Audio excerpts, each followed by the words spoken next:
느헤미야 1장부터 13장까지 쭉 말씀이 쭉 진행될 때 1장부터 7장까지 한 또 묶음으로 묶을 수 있고 8장부터 13장까지 한 묶음으로 묶을 수가 있습니다. 그래서 7장까지는 성벽을 중건한 내용이 쭉 정말 자세히 기록되어 있습니다. 8장부터는 또 다른 의미의 성벽을 세우는 그런 과정이 기록되어 있죠. 그래서 7장까지는 눈에 보이는 성벽을 세웠다면 8장부터는 눈에 보이지 않지만 공동체의 성벽을 세우기 시작하는 것을 우리가 확인해 볼 수가 있겠습니다. 나팔절, 그러니까 그 종교력으로 7번째 달, 이때를 민간력으로는 첫 번째 달이거든요. 새해가 시작되는 겁니다. 이때 이 새해가 시작되는 첫날 나팔절에 이스라엘 백성들이 모입니다. 모여서 하나님의 말씀을 들려달라 요청을 하죠. 정확히 얘기하면 새벽 6시부터 낮 12시까지 총 6시간 동안 하나님 말씀을 들었기 때문에 새벽부터 모여가지고 그때 부랴부랴 에스라에게 율법을 가져와서 우리에게 낭독해 주십시오 이렇게 요청한 건 아니었던 것 같습니다. 백성들이 다 모였던 그 수문학 광장, 그 광장에 백성들이 아마 약속이나 한 듯이 모였는데 미리 이렇게 공포가 된 듯합니다. 근데 시작은 백성들로부터 시작했습니다. 백성들이 우리에게 에스라를 통해서 하나님의 율법의 말씀을 좀 들려달라, 듣고 싶다, 그렇게 요청을 하게 되죠. 그래서 이 나팔절에 한 해가 시작되는 첫날 이스라엘 백성들이 모이게 되고 모인 그들에게 에스라를 통해서 하나님께서 하나하나 율법을 읽어주며 그들에게 영적 부흥의 길로 인도하시는 것을 보게 됩니다. 그래서 성경을 종합해서 이렇게 좀 말씀을 드리면 그 나팔절 초하루에 이스라엘 백성들이 모여서 에스라가 특별히 나무 강단을 짓습니다. 특별히 제작하죠. 거기에 딱 올라갑니다. 올라가서 이 율법책을 가져온 율법책을 이렇게 펼칩니다. 다 펼치자 앉아있던 이스라엘 백성들이 다 일어서죠. 이스라엘 백성들은 어른들만 있었던 게 아닙니다. 남자, 여자, 알아들을 만한 모든 사람, 그러니까 어린아이까지 포함해서 또 노년에 이르기까지 알아들을 수 있는 모든 사람은 다 모인 거죠. 에스라가 이렇게 책을 펼치자 그들이 일어서기 시작합니다.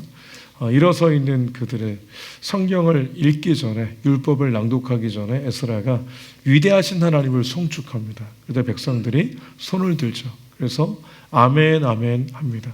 우리도 역시 하나님을 송축한다, 그런 의미를 담고 있는 거죠. 그리고 땅에 엎드려 얼굴을 땅에 대고 엎드려 경배했다, 성경은 기록합니다. 하나님 앞에서의 어떤 태도를 볼 수가 있는 거죠. 성벽을 다 지었어요. 다 지었는데 에스라나 느헤미야가 이제 말씀을 들읍시다, 다 모이십시오 이렇게 얘기한 게 아니고 백성들이 성벽을 지었지만 뭔가 영적인 부분에 있어서의 허기가 느껴졌던 거죠. 우리가 큰 사역을 마치고 나면 거기에 모든 에너지를 집중했기 때문에 영적으로 거기서 빠져나가는 요소가 있습니다. 그래서 채워져야 될 필요성이 있거든요. 만약에 채워지지 않으면 거기에 이상하게 큰 사역을 마치고 나서 더 시험에 드는 이런 일들이 많이 있습니다. 그래서 그 프로젝트가 끝난 다음에, 성벽을 중건하고 난 다음에 백성들은 그 영적인 허기를 채우고 싶었던 거죠. 그리고 특별히 그 나팔절이기 때문에 이 백성들이 에스라에게 요청을 했지만 또 총독은 느헤미야였기 때문에 함께 그들에게 요청을 한 것으로 그렇게 우리가 생각해 볼 수 있겠습니다. 백성들이 먼저 우리에게 말씀을 들려달라고 요청을 했던 거죠. 그래서 그들이 다 모여서 하나님 앞에 정말 진실하게 엎드려서 경배하며 이 말씀을 듣는 것을 시작을 하는 것을 보게 됩니다. 그리고 에스라가 이제 율법을 낭독하기 시작해요. 특별히 지은 단 위에 에스라가 서 있고 양 옆에 한 13분이 이렇게 서 있습니다. 그리고 백성들 사이사이, 백성들은 다 지금 서 있는 겁니다. 다 서 있는 사이사이에 레위 사람들이 있었어요. 그래서 에스라가 막 낭독을 할 때 그때는 히브리어로 돼 있잖아요. 그 율법책이 히브리어로 막 읽어갈 때 사이에 있었던 사람들이 당시에는 아람어가 통용어인데 그래서 아람 말로 다 이렇게 통역을 해주는 겁니다. 그리고 해석을 해주는 거죠. 그래서 그들이 모세로 하여금 전해지는 하나님의 준엄한 명령을 하나하나 듣습니다. 그리고 반응하기 시작합니다. 성경에서는 다 우는지라 이렇게 표현합니다. 다 우는 것으로 반응을 했어요. 여러분, 하나님 말씀을 들을 때 또는 읽을 때 그때 깨달아지면 사람은 반응하게 되어 있습니다. 반응하지 않는 것은 뭔가 깨달음이 없기 때문에 그렇습니다. 하나님 말씀을 딱 들었을 때 소망을 발견한 사람, 다시 한번 소망으로 하나님 앞에 결단하고 주님만 의지하겠습니다. 그렇게 나아가겠죠. 근데 거기서 심판의 메시지를 듣고 회개하라는 메시지를 들었을 때는 그 말씀에 반응하는 사람은 울며 통곡하며 애통할 거라고 생각이 드는데 이스라엘 백성들은 애통합니다. 나팔절은 새해가 시작되어서 하나님께 감사하며 하나님의 은혜 가운데 즐겁게 시작하는 그런 절기입니다. 근데 그들이 말씀을 듣고 깨달았는데 울음으로 반응했다는 것은 뭐냐면 거기에 분명히 심판의 메시지에 대한 말씀을 들었을 것이라고 추정합니다. 우리가 울 때 이럴 때 웁니다. 하나님의 말씀은 여기 있는데 나의 모습은 여기 있어요. 근데 간극은 좁힐 수가 없어요. 이런 어떤 말씀을 들을 때 이런 상황이면 이런 심정이면 나의 삶이 이러면 거기서 오는 그런 탄식함이 있고 애통함이 있어서 눈물로 반응할 수밖에 없거든요. 이스라엘 백성들이 그랬을 거라고 생각이 들어요. 그래서 느헤미야가 오늘은 나팔절이고 성일인데 우리가 함께 모였는데 이웃과 함께 나누고 주님 때문에 기뻐합시다. 그렇게 근심하지 말고 기뻐합시다. 이렇게 백성들을 격려를 합니다. 주님 때문에 기뻐하자 이런 표현을 합니다. 여호와를 인하여 기뻐하자 이렇게 얘기를 합니다. 여러분, 상황을 따라서 조건이 합하면 기뻐하고 조건이 합하지 않으면 기뻐하지 않을 수 있습니다. 그러나 주님 때문에 기뻐하는 것은 항상성이 있습니다. 주님이 우리에게 복 주시는 유일한 분이시기 때문에 우리의 눈으로 볼 때는 절망스러워도 주님이 이 끝에 소망으로 다시 한번 회복시킬 것에 대한 믿음이 있다면 주님 때문에 의지적으로 기뻐할 수 있겠죠. 느헤미야가 이 절망적인 상황 가운데 우리가 망했지만 다시금 하나님께서 우리에게 은혜를 베푸셔서 돌아오게 하셨고 성벽을 중건하게 하셨는데 우리가 생각해도 하나님이 돕지 않으면 어떻게 성벽을 재건할 수 있었겠는가. 그렇게 우리 그 주님을 기뻐합시다. 그 주님을 기뻐합시다. 우리가 여전히 하나님 앞에 심판받아 마땅한 존재지만 그 하나님은 우리를 이렇게 여기까지 인도하셨으니 그 주님을 기뻐합시다. 느헤미야가 백성들에게 얘기를 하죠. 백성들이 함께 즐겁게 이 말씀을 깨닫고 그리고 그 나팔절을 절기를 지킵니다. 그리고 나서 그 다음날 우리가 읽지 않은 13절 이하에 보게 되면 백성들의 지도자들, 이 족장들과 제사장들과 레위 사람들이 에스라에게 찾아와요. 찾아와서 말씀을 더 배우고 싶은 그런 마음이 그들에게 있었습니다. 말씀을 들려달라고. 그럴 때 에스라가 초막절 절기에 대해서 가르쳐 줍니다. 그래서 초막절 절기가 회복이 돼요. 초막절은 7째 달 1일이 나팔절, 10일이 대속죄일, 15일은 초막절입니다. 초막절 절기에는 광야 40년을 하나님께서 은혜로 인도하셨다는 것에 대해서 감사하는 그런 절기입니다. 그래서 광야로 가서 나뭇가지로 집을 지어서 거기서 한 주간 동안 지내면서 하나님 은혜에 감사하는 그런 절기예요. 이것을 딱 배우고 나서 이스라엘 백성들이 초막절 절기를 여호수아 이래로 그렇게 크게 정확하게 지킨 적이 없다고 평가할 만큼 초막절 절기를 지킵니다. 수문화 광장에다가 거기다가 초막을 짓고 자신의 집들에다가 또 성전의 뜰에다가 또 지붕에다가 그렇게 초막을 짓고 한 주간 동안 지키는데 성경에 보면 낮 4분의 1은 말씀을 듣는데 집중하고 낮 4분의 1은 회개하는데 그렇게 시간을 들였다라고 얘기합니다. 그리고 9장 이후에 쭉 보게 되면 다시 모여요. 그 24일 날, 그달 24일 날 다시 모여서 역시 말씀을 듣고 그리고 그 끝에 어떤 일이 있었냐면 언약을 갱신하고 이제는 주의 뜻대로 살겠습니다. 주의 언약의 백성답게 살겠습니다. 그렇게 결단하고 백성들이 거기서 사인하고 임봉하는 이런 이 공동체적인 국가적인 일이 이 사건이 있었던 것을 느헤미야가 10장까지 쭉 기록을 하는 것을 보게 됩니다. 자, 영적인 부흥이 일어난 거죠. 영적인 부흥이 일어난 겁니다. 오늘 말씀드리고 싶은 첫 번째 메시지는 뭐냐면 성벽을 재건했습니다만 진짜 성벽은 영적인 부흥, 결국 사람이 세워지는 것을 통해서 영적인 성벽은 견고하게 세워진다. 이거 첫 번째 주제입니다. 왜 그러냐면 눈에 보이는 성벽이 바벨론의 말발굽에서 바벨론의 병사들의 그런 공격과 무력 앞에 성벽이 그들을 지켜주지 않았습니다. 오히려 하나님께서 성전을 무너지게 했습니다. 성벽도 무너지게 했습니다. 왜 그랬냐면 예루살렘 성 안에 살고 있던 이스라엘 백성들이 우상 숭배의 길을 걸어갔기 때문에, 그들이 잘못된 신앙의 길을 걸어갔기 때문에 하나님께서 심판하셔서 성벽을 무너뜨리셨잖아요. 결국 성벽이 그들을 보호한 게 아닙니다. 끝까지 그 순간까지 하나님이 그들을 지키신 거지, 하나님이 요새가 되어주신 것이지 성벽 자체가 그들을 지킨 게 아니었습니다. 그러므로 중요한 건 외관상 그럴듯한 성벽을 그렇게 힘을 들여 짓는 것도 중요하지만 그것보다 더 중요한 것은 이스라엘 백성들 공동체가 하나님만 신앙하는, 철저하게 하나님을 신앙하는 경건한 신앙 공동체로 세워지는 것, 이게 진정한 의미의 성벽 이것을 세워야 된다는 것. 오늘 주는 메시지가 바로 첫 번째 메시지가 거기에 있습니다. 여러분, 눈에 보이는 것이 우리를 지키지 않습니다. 눈에 보이는 그 시스템이, 그 돈이, 물질이 우리를 지키는 것이 아니고 주님이 우리를 지키잖아요. 그렇다면 그 우리를 지키시는 주님을 온전하게 신앙하는 그 성도로 세워지는 것이 진정한 성벽 세우기라 볼 수가 있겠습니다. 느헤미야, 에스라가 그 일을 하고 있는 겁니다. 그 일을 하고 있는 거예요. 영적인 허기를 채워가며 영적인 부흥의 길, 회개, 그래서 언약을 갱신하는 이 길로 이스라엘 백성들이 쭉 나아가고 있잖아요. 이 영적인 부흥 자체, 그래서 사람이 세워지는 것이 진정한 성벽이다라고 말씀드릴 수가 있겠습니다. 그러므로 교회가 이 일을 열심히 해야 됩니다.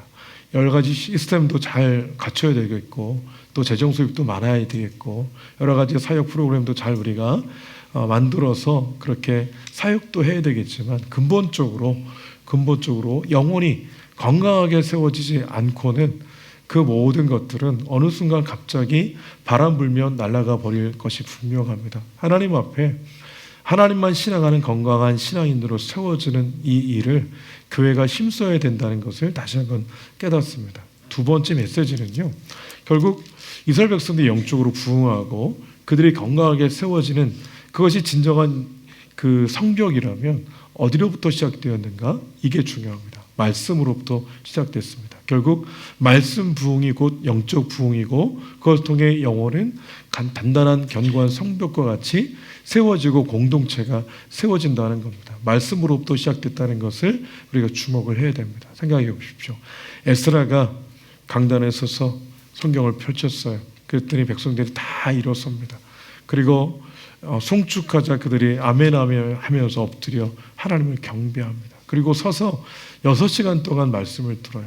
에스더라도 서서 6시간 말씀을 읽고 백성들도 6시간 서서 말씀을 듣고 사이사이에 있었던 레위 사람들은 하나하나 통역하며 해석해주며 백성들로 하여금 깨닫게 할 수 있는 길을 열어주는 것을 보게 됩니다. 여러분, 편하게 앉아서 우리가 말씀을 듣는 것도 쉽지 않잖아요. 거기에 어린아이들도 있었어요.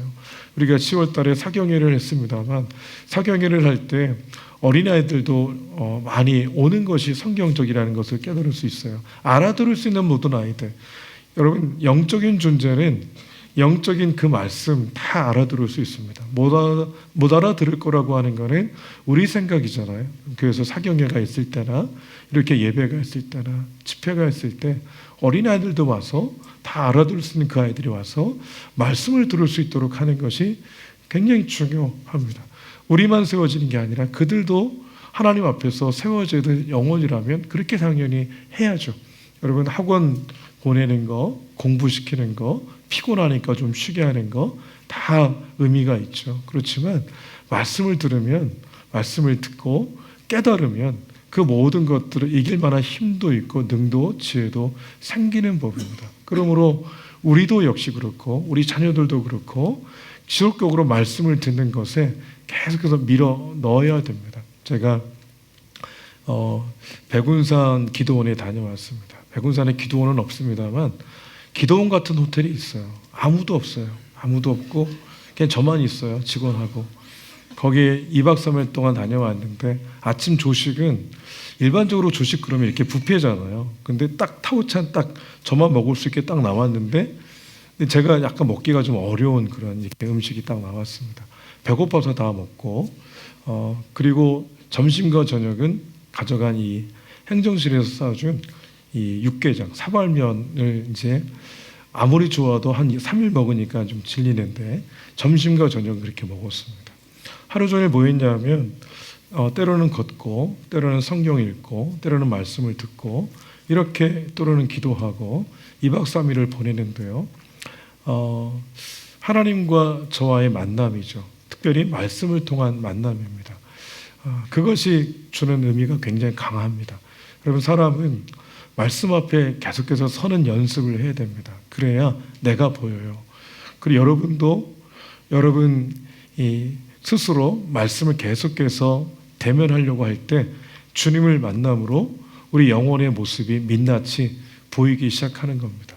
자기를 부인하고 말씀을 통해서 주님과 대면이 돼야 나를 부인할 힘이 생기고 그리고 주의 뜻을 따라갈 용기도 힘도 거기서 오는 법입니다.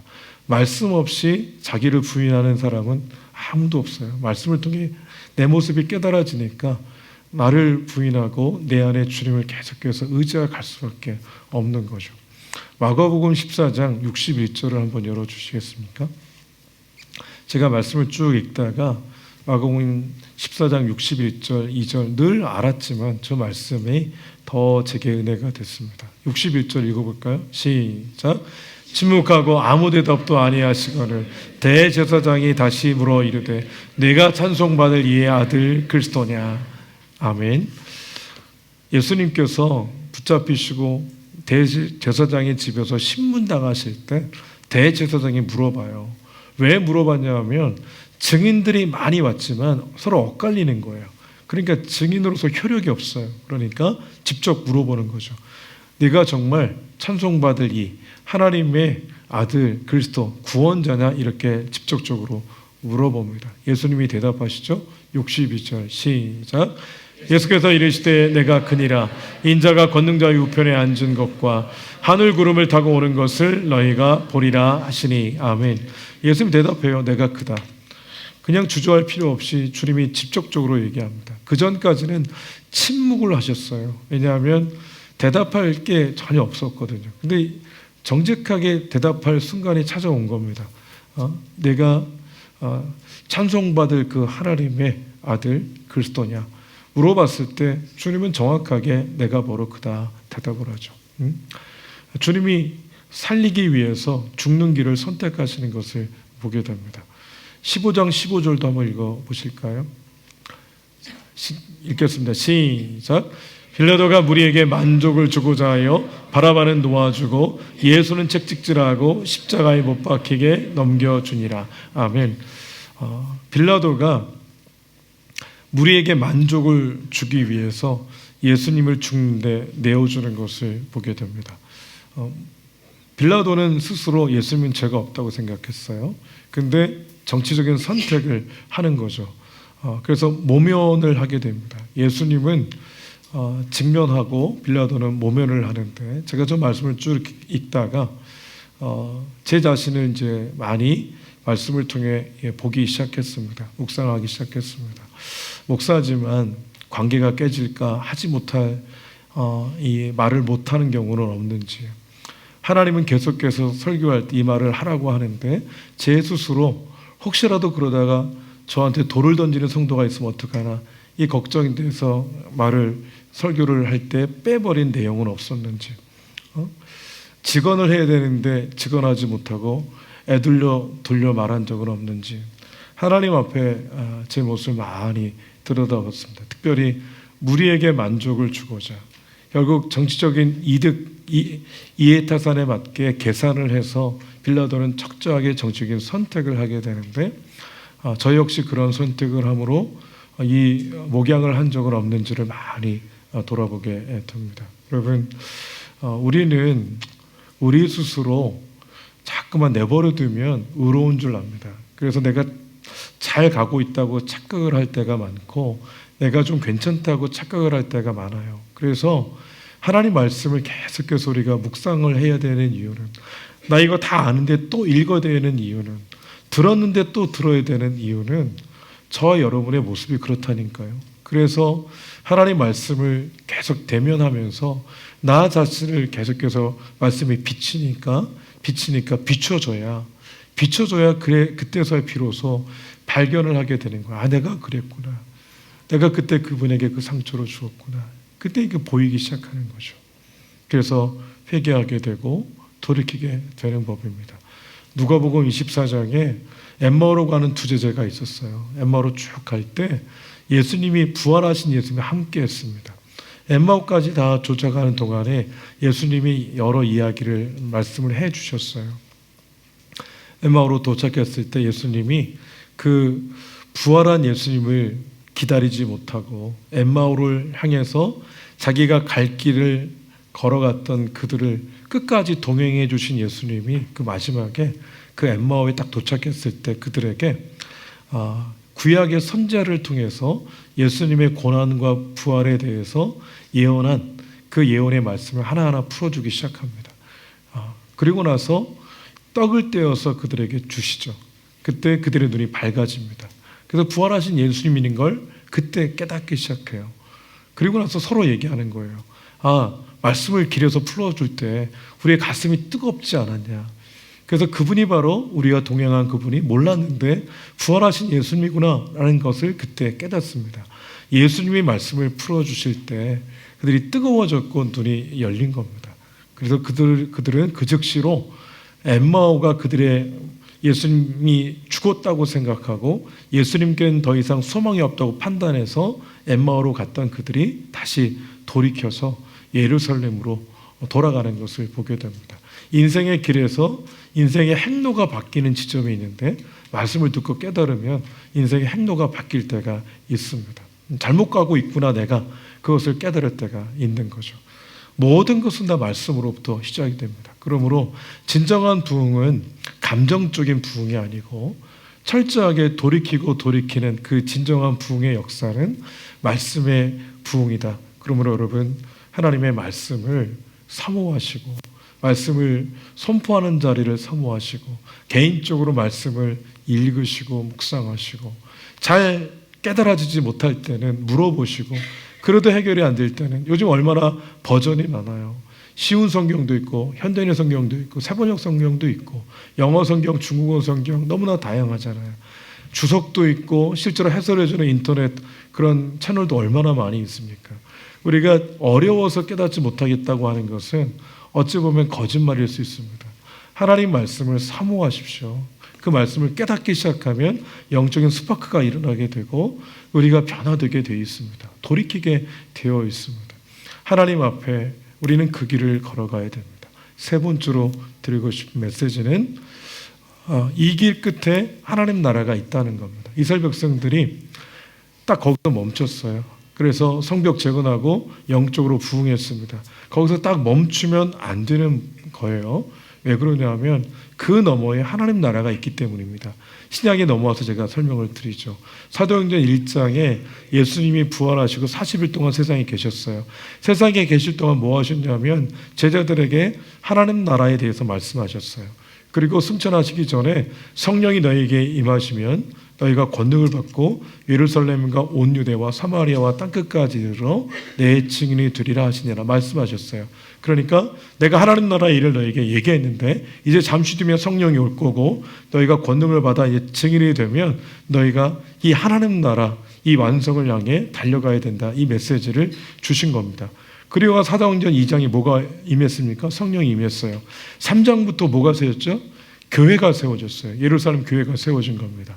교회가 먼저가 아닌 거예요. 하나님 나라가 먼저고 그리고 교회가 세워진 겁니다. 그러므로 교회의 존재 목적은 하나님 나라를 위해 교회가 세워진 겁니다. 하나님께서 그렇게 세우신 거예요. 예루살렘 교회가 복음을 전하지 않는 거예요.